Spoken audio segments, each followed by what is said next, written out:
Hi ಎಲ್ರಿಗೂ ನಮಸ್ಕಾರ. Welcome back to Roopa Arun YouTube channel. ಇವತ್ತು ನಾನು ನಿಮ್ಮ ಜೊತೆ ಕೊಬ್ಬರಿ ಬರ್ಫಿ ಮತ್ತು ಕೋಕೋನಟ್ ಹಲ್ವಾನ ಹೆಂಗೆ ಮಾಡೋದು ಅಂತ ನಾನು ನಿಮಗೆ ಇಲ್ಲಿ ತೋರಿಸ್ಕೊಡ್ತಿದ್ದೀನಿ. ಸೊ ನೋಡಿ, ತುಂಬ ಚೆನ್ನಾಗಿ ಬಂದಿದೆ.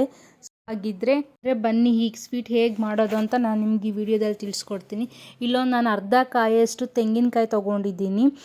ದೊಡ್ಡ ಕಾಯಲ್ಲಿ ಒಂದು ಅರ್ಧ ಕಾಯಿನ ನಾನು ತೊಗೊಂಡಿದ್ದೀನಿ. ಅದ್ರ ಮೇಲೆ ಬ್ಯಾಕ್ ಸೈಡ್ ಇರೋದನ್ನ ತೆಗೆದು ಈ ಥರ ಕಂಪ್ಲೀಟ್ ವೈಟಲ್ಲಿ ಇರಬೇಕು. ಸೊ ಇದಾದಮೇಲೆ ನಾನು ಇದನ್ನು ಒಂದು ಮಿಕ್ಸಿ ಜಾರ್ಗೆ ಹಾಕ್ಕೊಂಡು ಈ ಥರ ನಾನು ರುಬ್ಕೊಂಡಿದ್ದೀನಿ. ನೀವು ಬೇಕಾದ್ರೆ ತುರ್ಕೊತೀನಿ ಅಂತಂದರೆ ತುರ್ಕೊಬೋದು. ನಾನು ಟೈಮ್ ಇರಲಿಲ್ಲ ಅಂತ ಹೇಳಿ ನಾನಿಲ್ಲಿ ಮಿಕ್ಸಿಗೆ ಹಾಕ್ಕೊಂಡಿದ್ದೆ. ಸೊ ಅದೇ ಕಪ್ ಸೈಜಲ್ಲಿ ನಾನು ಇಲ್ಲಿ ಮುಕ್ಕಾಲು ಭಾಗದಷ್ಟು ಸಕ್ಕರೆ ತೊಗೊಂಡಿದ್ದೀನಿ. ಸ್ವೀಟ್ ಫ್ರೈ ಮಾಡುವಾಗ ನಿಮಗೆ ಸ್ವೀಟ್ ಎಷ್ಟು ಬೇಕೋ ಅದು ನೋಡ್ಕೊಂಡು ನೀವು ಸಕ್ಕರೆ ತೊಗೊಳ್ಳಿ. ಸೊ ಅದಾದಮೇಲೆ ನಾನಿಲ್ಲೊಂದು ಪ್ಯಾನಲ್ಗೆ ನಾನು ತೊಗೊಂಡಿರೋಂಥ ಒಂದು ಮುಕ್ಕಾಲು ಭಾಗದಷ್ಟು ಸಕ್ಕರೆನ ನಾನಿಲ್ಲಿ ಆ್ಯಡ್ ಮಾಡ್ಕೊತಿದ್ದೀನಿ. ಅದೇ ಕಪ್ ಸೈಜಲ್ಲಿ ನಾನಿಲ್ಲಿ ಒಂದು ಕಪ್ಪಲ್ಲಿ ನಾನು ನೀರು ಹಾಕ್ಕೊಂಡು ಇದನ್ನು ಮಿಕ್ಸ್ ಮಾಡ್ಕೊತಿದ್ದೀನಿ. ಕಂಪ್ಲೀಟ್ ಒಳ್ಳೆ ಪಾಕ ಬರಬೇಕಲ್ವ, ಪಾಕ ಬರೋವರೆಗೂ ನಾನು ಇದನ್ನು ಮಿಕ್ಸ್ ಮಾಡ್ತಾಯಿದ್ದೀನಿ, ಸಕ್ಕರೆ ಮತ್ತು ನೀರು. ಇಲ್ಲಿ ನಾನು ಏಲಕ್ಕಿನ ಆ್ಯಡ್ ಮಾಡಿದ್ದೀನಿ. ಈ ವಿಡಿಯೋದಲ್ಲಿ ಆ ಕ್ಲಿಪ್ ಮಿಸ್ ಆಗಿದೆ. ಸೊ ನೀವು ಈ ಟೈಮಲ್ಲಿ ಏಲಕ್ಕಿ ಪೌಡರ್ನ ಆ್ಯಡ್ ಮಾಡಿಕೊಂಡು ಅದಾದಮೇಲೆ ಕೋಕೋನಟ್ ಹಾಕ್ಕೊಂಡು ಒಂದು 2 ಸ್ಪೂನ್ ತುಪ್ಪ ಹಾಕ್ಕೊಂಡು ನೀವು ಇದನ್ನು ಚೆನ್ನಾಗಿ ಮಿಕ್ಸ್ ಮಾಡಬೇಕು. ಕಂಪ್ಲೀಟ್ ಅದು ಸ್ವಲ್ಪ ಪಾಕ ಏನಿರುತ್ತೆ ಅಲ್ವಾ, ಅದು ಕಂಪ್ಲೀಟ್ ಫುಲ್ಲು ಡ್ರೈ ಆಗ್ತಾ ಬರುತ್ತೆ. ಗಟ್ಟಿ ಬರೋವರೆಗೂ ಈ ಥರ ನೀವು ಮಿಕ್ಸ್ ಮಾಡ್ತಾ ಇರಬೇಕು. ಈ ಥರ ಮಾಡೋದ್ರಿಂದ ಬರ್ಫಿ ಕೂಡ ತುಂಬ ಚೆನ್ನಾಗಿ ಬರುತ್ತೆ.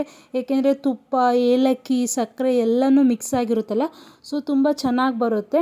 ಈ ಥರ ನೀವು ನೋಡ್ತಿರ್ಬೋದು ಈಗ ಹೇಗೆ ಕಾಣ್ತಿದೆ ಅಂತೇಳಿ. ಈ ಒಂದು ಕನ್ಸಿಸ್ಟೆನ್ಸಿಯಲ್ಲಿ ನೀವು ಮಾಡಬೇಕಾಗುತ್ತೆ.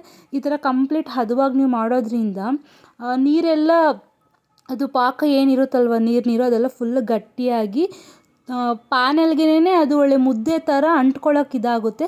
ಸೊ ಮುದ್ದೆ ಟೈಪಲ್ಲಿ ಬರುತ್ತೈತೆ, ಆ ಟೈಪಲ್ಲಿ ಬಂದರೆ ಸಾಕು. ಸೊ ರೆಡಿಯಾಗಿದೆ ಅಂತ ಅರ್ಥ. ಇರಲ್ವಾ, ಇದು ಫುಲ್ಲು ಗಟ್ಟಿ ಆಗ್ತಾ ಬರ್ತಾ ಇದೆ. ಸೊ ಇಲ್ಲಿ ನೀವು ನೋಡ್ಬೋದು ಕಂಪ್ಲೀಟ್ ಫುಲ್ಲು ಡ್ರೈ ಆಗಿದೆ.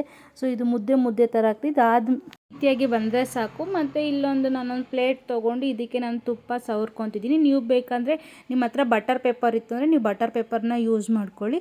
ನಾನು ಇದನ್ನು ಅದೇ ಪ್ಲೇಟ್ ಒಳಗಡೆ ನಾನು ಟ್ರಾನ್ಸ್ಫರ್ ಮಾಡಿಕೊಂಡು ನಾನು ಇದನ್ನು ಫುಲ್ಲು ಕಂಪ್ಲೀಟ್ ಹರಡ್ತಿದ್ದೀನಿ. ಏಕೆಂದರೆ ಅದು ತುಪ್ಪ ಹಾಕಿರ್ತೀವಲ್ಲ, ಹಾಗಾಗಿ. ಸೊ ನಿಮ್ಗೆ ಯಾವ ಶೇಪಲ್ಲಿ ಬೇಕೋ, ರೌಂಡ್ ಶೇಪ್ ಅಂದರೆ ರೌಂಡ್ ಶೇಪ್, ಇಲ್ಲ ಬಾಕ್ಸ್ ಶೇಪಲ್ಲಿ ಬೇಕು ಅಂದರೆ ಬಾಕ್ಸ್ ಶೇಪಲ್ಲಿ ನೀವು ಮಾಡ್ಕೊಬೋದು.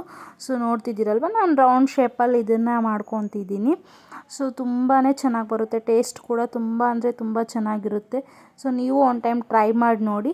ಸೊ ನೋಡ್ತಿರ್ಬೋದು ನಾನಿಲ್ಲಿ ರೌಂಡ್ ಶೇಪಲ್ಲಿ ತೊಗೊಂಡು ನೀಟಾಗಿ ಕವರಿಂಗ್ ಮಾಡ್ತಿದ್ದೀನಿ. ಸೊ ಏಕೆ ಅಂತಂದರೆ ಇವತ್ತು ನಮ್ಮದು ಎಂಗೇಜ್ಮೆಂಟ್ ಆ್ಯನಿವರ್ಸರಿ ಸ್ಪೆಷಲ್ಗೆ ನಾನು ಈ ಸ್ವೀಟ್ನ ಟ್ರೈ ಮಾಡಿದ್ದೆ. ಸೊ ನೀವು ಒನ್ ಟೈಮ್ ನಿಮ್ಮ ಮನೆಯಲ್ಲಿ ಟ್ರೈ ಮಾಡಿ ನೋಡಿ, ತುಂಬ ಅಂದರೆ ತುಂಬ ಚೆನ್ನಾಗಿ ಬರುತ್ತೆ. ಅದಾದಮೇಲೆ ನಾನೊಂದು ಹಾಫ್ ಆನ್ ಅವರ್ ಬಿಟ್ಟು ಈ ಥರ ನಾನು ಕಂಪ್ಲೀಟಾಗಿ ಕಟ್ ಮಾಡ್ಕೊತಿದ್ದೀನಿ. ನಾನು ಇಲ್ಲಿ ಸ್ವಲ್ಪ ಮಾತ್ರ ಮಾಡಿದ್ದೆ. ಸೊ ತುಂಬ ಚೆನ್ನಾಗಿ ಬಂದಿದೆ. ಸೊ ನೋಡ್ತಿರ್ಬೋದು ನೀವು, ಫೈನಲ್ ಲುಕ್ ಈ ಥರ ಇರುತ್ತೆ. ತುಂಬ ಸಾಫ್ಟಾಗಿ, ತುಂಬ ಸ್ವೀಟಾಗಿ, ತುಂಬ ಸ್ವೀಟ್ ಸಮೇತಲ್ಲ, ನಮಗೆ ಯಾವರೇಜ್ ಸ್ವೀಟ್ ಎಷ್ಟು ಬೇಕೋ ಅಷ್ಟು ಮಾತ್ರ ನಾನು ಕನ್ಸಿಸ್ಟೆನ್ಸಿಯಲ್ಲಿ ಹಾಕಿದ್ದೆ. ತುಂಬ ಚೆನ್ನಾಗಿ ಅಂದರೆ ತುಂಬ ಚೆನ್ನಾಗಿ ಬಂದಿತ್ತು. ಎಷ್ಟು ಸ್ಮೂತಾಗಿ ಬಂದಿತ್ತು. ನೀವು ಒನ್ ಟೈಮ್ ಟ್ರೈ ಮಾಡಿ. ತುಂಬ ಸುಲಭ ಮತ್ತು ತುಂಬ ಬೇಗ ಮಾಡ್ಬೋದು. ಮನೆಗೆ ಯಾರಾದರೂ ಗೆಸ್ಟ್ ಬರ್ತಾರೆ ಅಂತ ಅಂದರೆ ನೀವು ಒಂದು 1 ಅವರ್ ಒಳಗಡೆ ಈ ಸ್ವೀಟ್ನ ರೆಡಿ ಮಾಡ್ಕೊಬೋದು. ಸೊ ಬ್ಯಾಚುಲರ್ಸ್ ಕೂಡ ಇದನ್ನು ಟ್ರೈ ಮಾಡ್ಬೋದು. ತುಂಬ ಬೇಗ ಅಂದರೆ ತುಂಬ ಬೇಗ ಆಗುತ್ತೆ. ಸೊ ಹಾಗಿದ್ದರೆ ಈ ವಿಡಿಯೋ ನಿಮಗೆ ಇಷ್ಟ ಆಗಿದ್ದರೆ ಪ್ಲೀಸ್ ನನ್ನ ಅಕೌಂಟ್ನ ಸಬ್ಸ್ಕ್ರೈಬ್ ಮಾಡಿ. Thank you.